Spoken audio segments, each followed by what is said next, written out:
السلام علیکم۔ شروع اللہ تعالیٰ کے نام سے جو بڑا مہربان نہایت رحم کرنے والا ہے۔ ناظرین و حاضرین، آج جو میں ولاگ بنانے جا رہی ہوں وہ ایک بہت اسلامک اسٹوری ہے۔ حضرت زکریا اور حضرت یحییٰ علیہ السلام کا قصہ بیان کروں گی، جو امید ہے آپ لوگ کو بہت پسند آئے گا، اور آپ اس میں جو اس کا سینٹرل آئیڈیا ہے اس کو تلاش کرنے کی کوشش کریں گے کہ اس میں کیا راز پوشیدہ ہے۔ حضرت زکریا علیہ السلام اور حضرت یحییٰ علیہ السلام جو ہے وہ اللہ تعالیٰ کے بہت زیادہ برگزیدہ پیغمبروں میں آپ کا شمار ہوتا ہے، اور بہت زیادہ عبادت گزار پیغمبر تھے۔ تو یہاں قصہ کچھ حضرت زکریا علیہ السلام کا ہے، جو میں آپ کو اسٹیپ بائی اسٹیپ بتاتی چلوں گی۔ انشاءاللہ تعالیٰ آپ اس کو سمجھیں گے بھی، اور اس کو اس میں جو چیز ہم تلاش کر رہے ہیں وہ آپ تلاش کرنے، آپ بھی اس تک پہنچنے کی کوشش کریں گے۔ تو آئیے سبق کا آغاز حسب معمول تعوذ اور تسمیہ سے کروں گی۔ اعوذ باللہ من الشیطان الرجیم، بسم اللہ الرحمن الرحیم۔ حضرت زکریا علیہ السلام جو تھے وہ بنی اسرائیل میں تھے، آپ ٹھیک ہے۔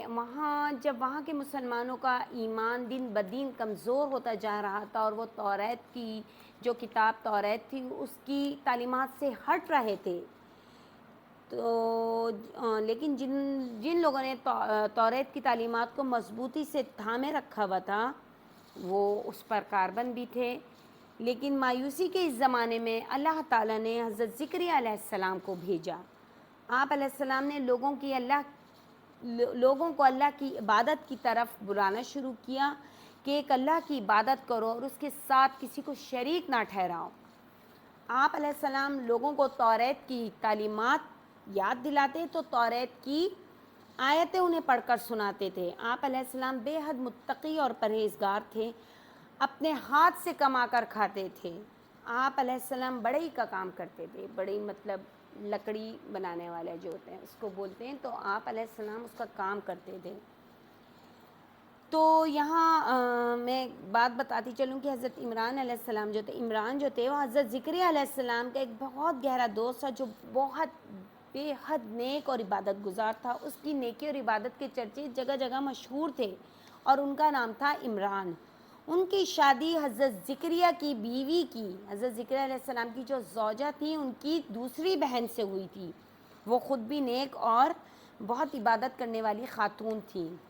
عمران کی نیک بیوی ہر وقت نماز میں دعا کرتی اور اللہ تعالیٰ کے آگے رونے دھونے میں لگی رہتی تھیں۔ بہت عبادت گزار خاتون تھی۔ ظاہر عبادت میں اللہ تعالیٰ سے جب کنیکشن ہوتا ہے تو انسان روتا بھی ہے، گڑ گڑاتا بھی، اللہ تعالیٰ سے دعائیں کرتا ہے، تو یہ بھی یہی کام کرتی تھیں، اور یہ مسجد اقصیٰ کی خدمت میں اپنا وقت گزارتی تھی۔ مسجد اقصیٰ، جی ہاں، مسجد اقصیٰ جو مسلمانوں کا سب سے پہلا قبلہ تھا، بیت المقدس، جی ہاں، وہاں وہ بہت زیادہ مطلب وہاں کی صفائی میں اور اس میں لگی رہتی تھی مسجد کی، اور انہیں اولاد کی بھی بہت زیادہ تمنا تھی۔ عمران کی شادی کو کئی سال گزر چکے تھے، لیکن ان کو اللہ تعالیٰ نے اولاد نہیں عطا کی تھی۔ اب ان دونوں میاں بیوی کو اولاد کی بہت بڑی چاہت تھی، اور ان کا دل چاہتا تھا کہ گھر میں بچوں کی آوازیں آئیں، اور وہ گھر میں ہنستا کھیلتا بچوں کو دیکھنا چاہتی تھی۔ چنانچہ ایک رات عمران کی بیوی نے اللہ کے آگے رو رو کر دعا مانگی۔ اب انہوں نے کیا دعا مانگی، اس کے الفاظ یہ ہیں: اے اللہ، اے دعا کرنے والی کی دعا قبول کرنے والے، میری دعا بھی قبول کر اور مجھے ایک بچہ دے دے۔ اللہ نے عمران کی بیوی کی دعا قبول کر لی اور انہیں ایک بیٹا عطا فرمایا۔ وہ بہت خوش ہوئیں۔ عمران کی خوشی کی تو کوئی انتہا نہیں تھی۔ عمران کی بیوی نے منت مانی کہ اگر اللہ نے مجھے بیٹا عطا کر دیا تو میں اسے مسجد اقصیٰ کی خدمت میں معمور کر دوں گی، وقف کر دوں گی۔ اور یہاں ایک بات بتانا چاہوں گی کہ میں وہ بچے کی پیدائش سے پہلے ہی عمران جو ان کے شوہر تھے ان کا انتقال ہو گیا، وہ وفات پا گئے۔ اب یہاں جب ان کی اولاد ہوتی ہے تو اللہ تعالیٰ نے ان کو ایک بیٹی عطا کی، اگرچہ تو انہیں کس کی بیٹے کی تمنا تھی، تاکہ وہ اسے مسجد اقصیٰ کے لیے وقف کر دیں، ان کی وہیں کی عبادت کے لیے، وہیں کے کام کے لیے وقف کر دیں۔ لیکن بیٹی ہونے پر بھی انہوں نے اللہ تعالیٰ کا بے حد شکر ادا کیا اور کہا اے اللہ جو تو نے عطا کیا اس پر تیری تعریف ہے، اے اللہ میں اپنی اس بیٹی کا نام مریم رکھتی ہوں، اور اے اللہ میں اس بات کی دعا کرتی ہوں کہ تو اسے اور اس کی اولاد کو شیطان سے اپنی پناہ میں رکھنا۔ سبحان اللہ، دیکھیں انہوں نے اپنی بیٹی کے لیے بھی دعا کر دی اللہ تعالیٰ سے کہ میری اولاد کو اپنی پناہ میں رکھنا اور شیطان سے بچا کے رکھنا۔ اب یہاں عمران کی بیوی نے حضرت مریم کو لڑکی ہونے کے باوجود مسجد اقصیٰ کی خدمت میں وقف کر دیا تھا۔ حضرت مریم جو تھیں، اس بچی مریم کو مسجد میں پیش کیا گیا تو انہیں دیکھ کر ہر ایک کے دل میں یہ خواہش ہوئی کہ اس بچی کی پرورش میں کروں۔ یہ سب علماء تھے، ان کی خواہش دیکھ کر حضرت زکریا علیہ السلام نے انہیں کہا دیکھو اس بچی کی پرورش کرنے کا زیادہ حقدار میں ہوں۔ حضرت زکریا علیہ السلام ان کے خالو تھے، کیونکہ یہ بات میں شروع میں ہی بتا چکی ہوں کہ حضرت زکریا علیہ السلام کی جو بیوی تھیں وہ حضرت عمران علیہ السلام کی جو بیوی تھیں وہ دونوں بہنیں تھیں، تو اس حوالے سے حضرت زکریا علیہ السلام ان کے خالو ہو جاتے ہیں۔ چنانچہ قرآن اندازی کی گئی اور پتہ چلا کہ جی حضرت زکریا علیہ السلام ان کی پرورش کریں گے، کیونکہ ان کی والدہ کا بھی انتقال ہو چکا تھا، اب وہ اپنے خالو کی پرورش میں آ گئیں۔ ایک تو یہ میری بیوی کی مطلب بھانجی بھی ہے، اور دوسرا یہ کہ میری بھی بھتیجی بھی ہے، اور دوسری میری بھتیجی بھی ہے، کیونکہ اس کا باپ عمران جو فوت ہو گیا میرے بھائیوں سے بھی بڑھ کر گہرا دوست تھا۔ حضرت زکریا علیہ السلام کا یہ کہنا تھا کہ جو عمران ہے وہ تو میرے بہت قریبی دوست تھا، میرا گہرا بھائی تھا، تو اس حوالے سے یہ میری بھتیجی بھی ہو گئی اور بیوی کے رشتے سے میری بھانجی بھی ہو گئی۔ لیکن آپ کی اس بات پر بھی کوئی مریم کی پرورش کرنے سے کوئی ہٹنے والا نہ تھا۔ چنانچہ قرآن اندازی جیسے میں نے آپ کو بتایا کہ قرآن اندازی کی گئی اور وہاں حضرت زکریا علیہ السلام کا ہی نام نکلا۔ اب قرآن اندازی کس طریقے سے کی گئی وہ بھی میں بتاتی ہوں کہ سب کو رائے پسند آئی کہ قرآن اندازی کی جائے اور وہ سب تیار ہو گئے۔ اس پر ایک شخص بولا تو چلو پھر سب دریا کنارے چلتے ہیں اور ایک دریا کے پانی میں اپنا اپنا قلم ڈالتے ہیں۔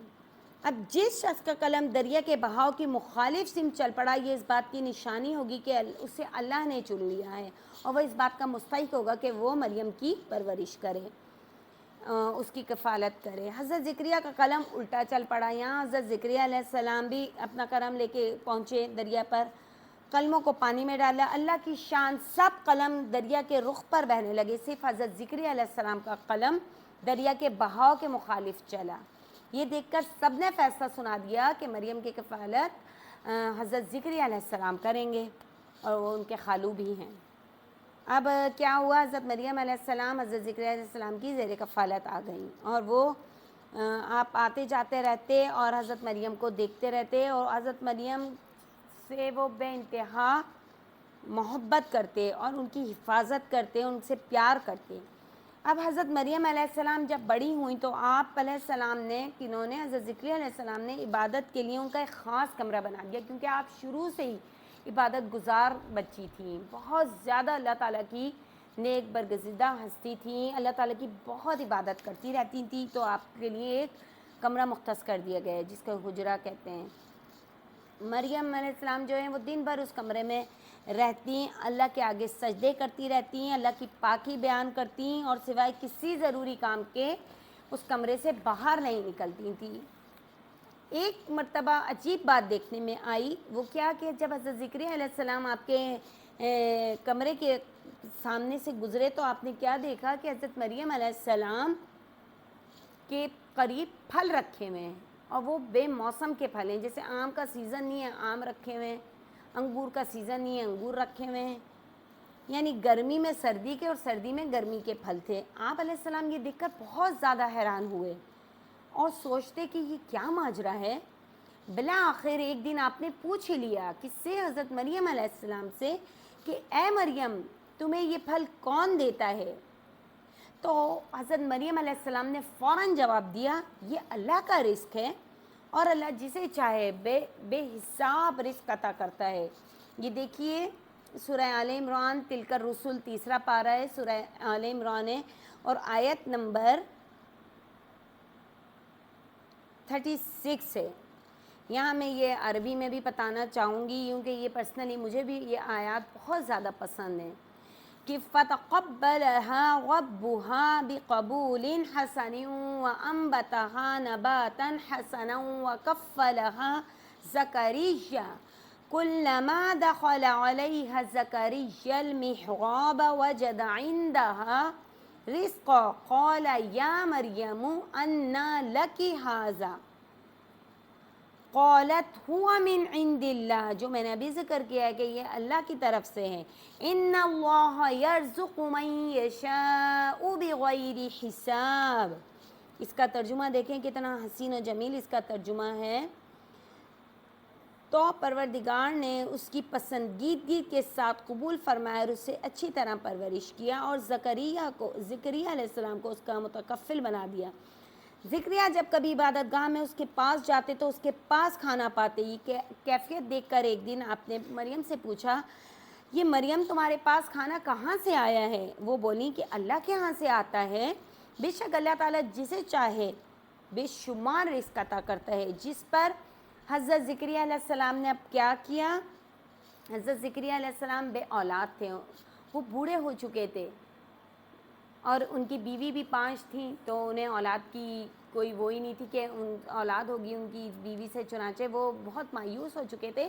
جب انہوں نے حضرت مریم کے منہ سے یہ ذکر سنا کہ اللہ تعالیٰ جسے چاہے بے حساب رزق عطا کرتا ہے، تو وہاں انہوں نے اللہ تعالیٰ سے یہ دعا کر ڈالی کہ ہنالک دعا زکریا ربہ قال رب ہب لی من لدنک ذریۃ طیبہ انک سمیع الدعاء۔ اس وقت زکریا نے اپنے پروردگار سے دعا کی اور کہا کہ پروردگار مجھے اپنی جناب سے اولاد صالح عطا فرما، تو بے شک دعا سننے والا قبول کرنے والا ہے۔ یہاں حضرت زکریا علیہ السلام نے اپنی اولاد کے لیے دعا کی کہ اے اللہ میں بوڑھا ہو چکا ہوں، میری ہڈیاں کمزور ہو گئی ہیں، میرا سر بھی سفید ہو گیا ہے، مجھے بھی بیٹا عطا فرما دے جو میرے بعد میری نبوت کے کام کو چلاتا رہے اور علم اور دین میں میرا وارث بنے۔ یہاں اللہ تعالیٰ نے آپ کی دعا قبول کی۔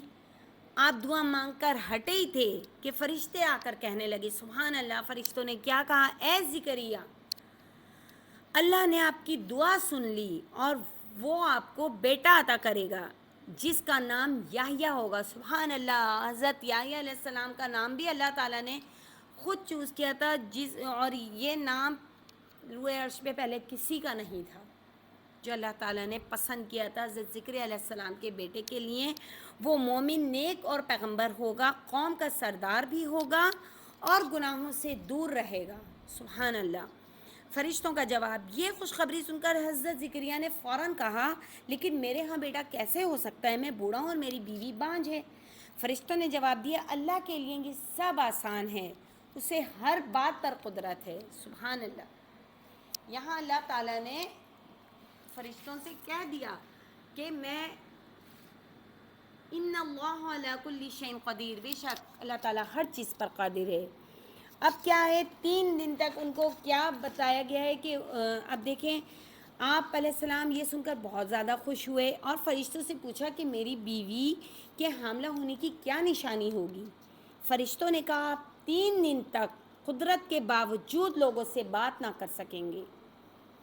چنانچہ ایک دن صبح جب آپ علیہ السلام بیدار ہوئے تو ایسا ہی ہوا۔ آپ کو معلوم ہو گیا کہ میری بیوی کا اب حمل ٹھہر چکا ہے، یا میری بیوی اب پریگننٹ ہو چکی ہے۔ چنانچہ آپ نے فوراً سجدے میں گر کر اللہ تعالیٰ کا شکر ادا کیا۔ اب یہاں حضرت یحییٰ علیہ السلام کی پیدائش ہوتی ہے۔ اللہ تعالیٰ نے آپ علیہ السلام کو علم اور حکمت سے نوازا۔ بچپن ہی سے آپ پیغمبر تھے، بڑے نیک اور صالح تھے، کیونکہ حضرت زکریا علیہ السلام نے نیک اور صالح اولاد کے لیے دعا کی تھی، اور اللہ تعالیٰ ان کی دعا کیوں نہیں قبول کرتے۔ چنانچہ والدین کے ساتھ بہت زیادہ حسن سلوک سے رہتے تھے اور بڑے عاجز تھے، تکبر نام کی چیز ان میں نہ تھی، بڑے رحم دل بھی تھے، اللہ کے خوف سے بہت روتے تھے، اللہ تعالیٰ کے ڈر سے بہت روتے تھے، دنیا میں دلچسپی نہ لیتے تھے، اور آپ علیہ السلام قوم کو ہر وقت نیکی اور گناہوں سے بچنے کی ترغیب کرتے تھے. سبحان اللہ. یہاں دیکھیں حضرت زکریا علیہ السلام نے جو دعا کی اللہ پاک نے ان کی دعا قبول کی. یہاں دیکھیں اس سبق سے یا اس اسٹوری سے ہمیں کیا چیز سیکھنے کو مل رہی ہے. جی ہاں، ہمیں یہ سیکھنے کو مل رہا ہے کہ ہمیں ہر وقت ہر لمحے اللہ تعالیٰ کو پکارنا ہے، اللہ تعالیٰ سے دعا کرنی ہے، نہ کہ ہم کسی بندے کے آگے ہاتھ پھیلائیں. اگر ہم مجبور ہیں، بے بس ہیں، پریشان ہیں، تنگ دست ہیں، تو ہمیں اللہ تعالیٰ کے ہی اپنے آگے اپنی جھولی پھیلانی ہے. بے شک تمام دعائیں اللہ سننے والا ہے. اور اللہ تعالیٰ نے دیکھیں حضرت زکریا علیہ السلام کی دعا کیسے نہیں سنی.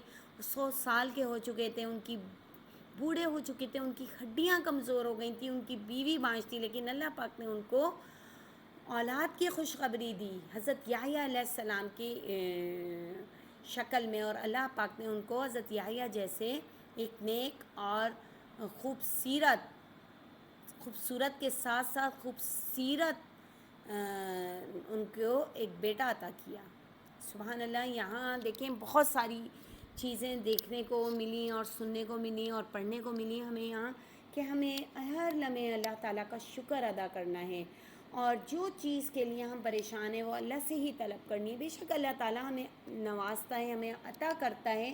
اللہ تعالیٰ وسیلہ بنا دیتا ہے کسی نہ کسی کو ہماری مدد کے لیے اس وقت. تو ہمیں بھرپور طریقے سے کس سے اپنا ڈائریکٹ کنیکشن کرنا ہے؟ اللہ تعالیٰ سے.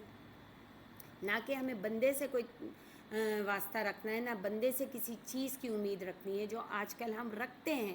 امیدیں باندھ لیتے ہیں، لیکن ہمیں اپنی امید اللہ تعالیٰ سے باندھنی ہے. بے شک اللہ تعالیٰ ہر چیز پر قادر ہے. بے شک اللہ تعالیٰ انسان کو بے حساب رزق عطا کرتا ہے. اور اللہ تعالیٰ کا تو وعدہ ہے اپنے بندے سے کہ تم گمان بھی نہیں کرو گے کہ میں وہاں سے تمہیں رزق عطا کروں گا. سبحان اللہ. اور اللہ تعالیٰ یہ کر کے دکھاتے ہیں. تو ہمیں اللہ تعالیٰ کی کسی بات کو چیلنج نہیں کرنا. اللہ تعالیٰ کہتے ہیں مجھے پکارو، مجھے سے مانگو، مجھے سے دعا کرو، کیونکہ میں تمہاری دعاؤں کو قبول کرتا ہوں. اور آپ دیکھیں ہمارا پور گناہوں میں ڈوبا ہوا ہے. ہم بہت گناہ گار ہیں، خطا کار ہیں، سیاہ کار ہیں، لیکن پھر ہم نماز پڑھتے ہیں، اللہ تعالیٰ سے دعا کرتے ہیں، توبہ کرتے ہیں، پھر اللہ تعالیٰ ہمیں معاف کر دیتے ہیں. آپ دیکھیں فجر کی نماز اور ظہر کی نماز میں جو وقفہ ہے، ہم فجر کی نماز پڑھتے ہیں، سو جاتے ہیں، سو کر اٹھتے ہیں، پورے دن جو گناہ کر لیے ہم نے، جو برائیاں کر دیں، جو منہ سے، آنکھوں سے، ہاتھوں سے، پیروں سے گناہ کرنے ہوتے ہیں وہ کر دیتے ہیں. اس کے بعد ظہر کا ٹائم ہوتا ہے، وضو کرتے ہیں، نماز پڑھتے ہیں، اور پھر دعا کرتے ہیں اللہ پاک میرے گناہوں کو جو میں پریویس گناہ کر چکا ہوں یا اللہ پاک معاف کر دے. اللہ تعالیٰ نے پھر ہمیں چانس دیا نماز میں معافی مانگنے کا. ہم نے نماز میں معافی مانگ لی، اللہ پاک نے ہمیں معاف کر دیا. اب ظہر سے عصر کا ٹائم آ گیا، اس دوران ہم پھر کوئی گناہ کرتے ہیں، پھر اللہ تعالیٰ سے معافی مانگتے ہیں، اللہ تعالیٰ معاف کر دیتے ہیں. اسی طریقے سے پانچوں وقت کی نماز اسی سلسلے کا طرف اشارہ کرتی ہے کہ ہم گناہ پہ گناہ کرتے رہے اور اللہ سے معافیاں مانگتے رہیں، اللہ تعالیٰ معاف کرتا رہے. لیکن اللہ تعالیٰ یہ نہیں کہتا کہ ہر وقت گناہ کرتے رہو. جب آپ نے گناہ کر دیا اور اس سے سچے دل سے معافی مانگ لی تو اس گناہ کی جانب دوبارہ مرتکب نہ ہوں وہ گناہ کرنے کے لیے. یہاں یہ بات ہم قابل غور ہے کہ ہم یہاں یہ چیز نہیں دیکھتے. یہاں ہم گناہ کرتے ہیں، کہتے ہیں ارے نیکسٹ نماز پڑھیں گے نا اس میں اللہ سے معافی مانگ لیں گے، اللہ تعالیٰ تو معاف کرنے والا ہے. بے شک اللہ تعالیٰ کی ذات بہت غفور الرحیم ہے، معاف کرنے والی ہے، لیکن ہمیں بھی اپنے آپ کو کنٹرول کر کے چلنا ہے. ہمیں گناہوں سے توبہ کر لیے تو سچے دل سے توبہ کریں. دیکھیں شیطان ہم سے کوسوں دور بھاگ جائے گا. آپ ہر کام شروع کرنے سے پہلے بسم اللہ الرحمن الرحیم پڑھیں، بہترین وظیفہ ہے. کوئی بڑی دعا نہیں ہے، کسی چیز کے لیے آپ کو مجلس بٹھانے کی ضرورت نہیں ہے. آپ بسم اللہ الرحمن الرحیم پڑھ کر وہ کام کریں، اس میں اللہ تعالیٰ برکت ڈال دیں گے. وہ نیک کام ہوگا. اگر وہ غلط کام ہوگا وہ کام ہوئے گا ہی نہیں ہم سے.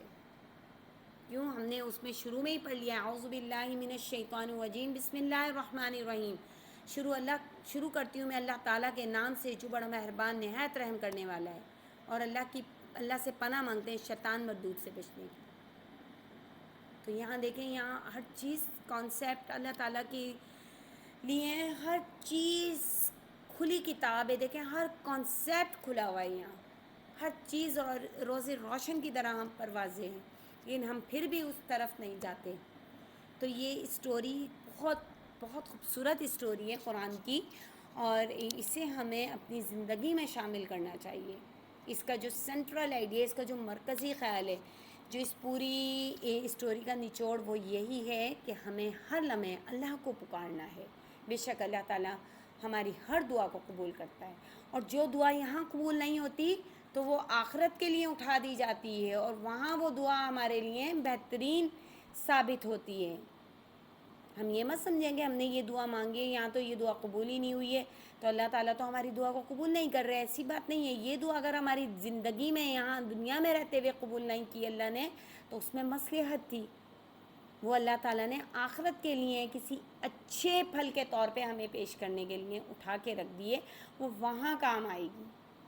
سبحان اللہ. اللہ تعالیٰ کے ہر کام میں بڑی حکمت ہے، بڑی دانائی ہے، ہم بندے نہیں سمجھ پاتے.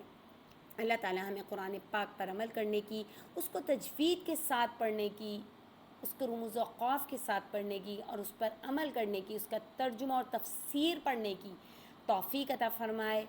وآخر دعوانا الحمد للہ رب العالمین. السلام علیکم ورحمۃ اللہ وبرکاتہ.